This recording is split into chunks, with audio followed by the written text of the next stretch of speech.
I hope we can see what life's really like here. But Kim Jong-il controls everything.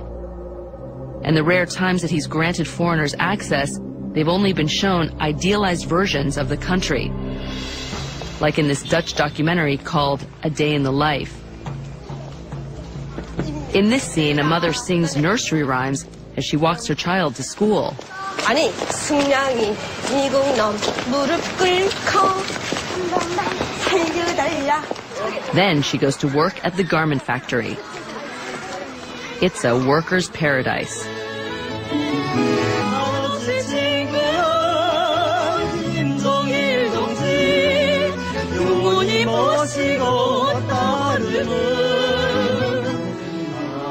Finally, she returns home to a lavish meal.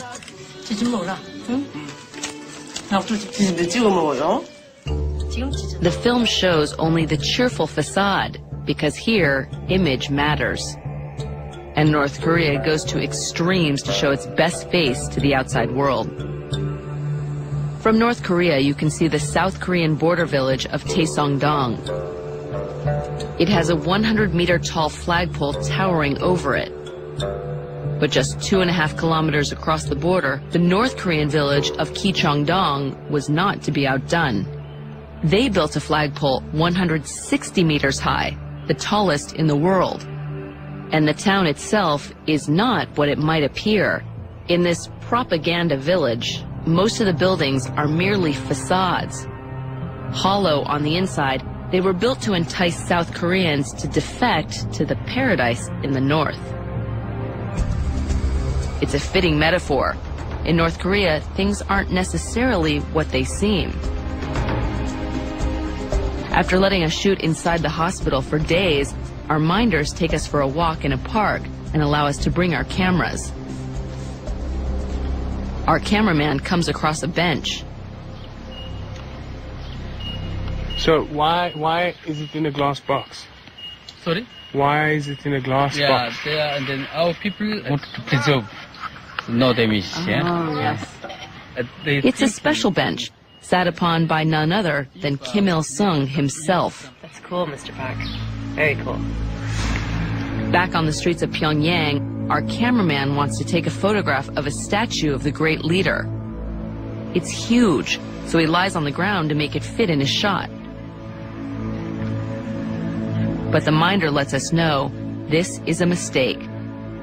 A big one. Oh, there is no one, no foreigner, to just lie down in front of our great leader's statue.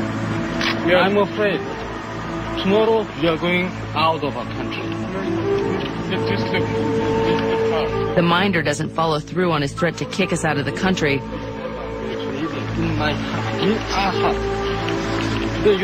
But it's clear that antagonism still exists between North Koreans and outsiders more than 50 years after the fighting ended. In 1910, Korea was colonized by Japan. The brutal occupation ended more than 1,000 years of Korea's reign as a sovereign nation and was a major source of shame. Japan lost Korea in World War II, and the country was split between the American-backed South and the Russian-backed Communist North, led by a young rebel named Kim Il-sung. In 1950, Kim Il-sung invaded the South to unify the country, and the U.S. opposed communist expansion at all costs. As many as 4 million people died in the Korean War, which included some of the most brutal warfare the world has known. In a 4-month period alone, the U.S. dropped nearly 1 million gallons of napalm. 18 of 22 major cities in North Korea were at least half obliterated. In 1953, after 3 years of fighting, Korea remained divided in almost exactly the same place as it had been before the war began. The 38th parallel. While most people think the war ended more than 50 years ago, there never was a peace treaty. And more than 19,000 days later, the very, very long ceasefire continues today.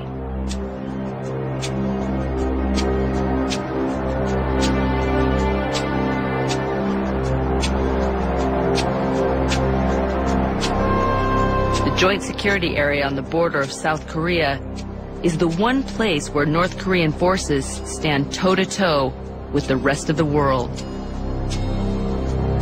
On one side of this concrete marker is North Korea. On the other, the joint American-South Korean forces. Every flinch is monitored. Neither side wants to blink, and nobody has for more than 50 years. In this unique area, each side shows its best face. The North puts only well-fed top officers here, and the South stacks their side with men who are at least 1.77 meters or taller. But only one side is worried that their soldiers might want to defect across the divide. You can see on the North Korean side how they're set up. They have two soldiers watching each other, so neither of them defect. And then they have their leader to the north, making sure that no one else from the north will come down and defect. On the DMZ, everyone is considered the enemy. Defector Ju Sung-il was a North Korean officer. Whether you're a North Korean resident, a soldier, or South Korean defector, we had to kill without question. With everyone watching, no one can cross here. And defecting anywhere else along the DMZ is nearly impossible. The DMZ, or Demilitarized Zone, is a 4-kilometer wide buffer that runs 238 kilometers along the border of North and South Korea. With more than 1 million landmines, high-voltage electric fences, and nearly 2 million soldiers, crossing over is almost certain suicide.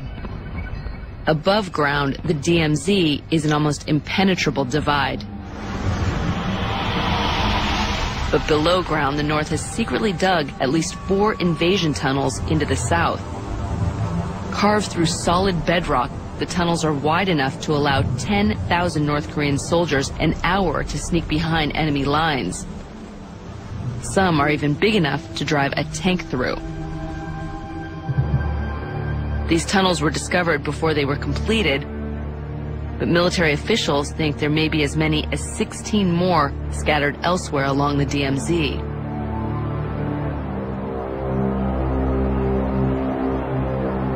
The DMZ helps North Korea keep its own citizens inside the country and cut off from the rest of the world.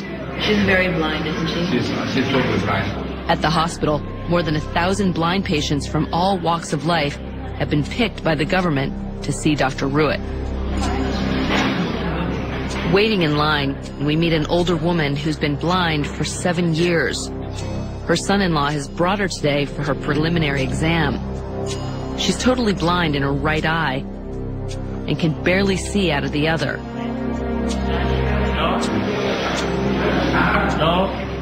No hand movement. Dr. Ruitt's team examines the patients to make sure cataracts are the source of their blindness. A cataract is a clouding of the normally clear lens of the eye. It's like a window that is frosted or yellowed. With the right equipment, it's easy enough to peel out the clouded lens and replace it with a clear plastic one. Dr. Ruitt is ready to begin his surgery.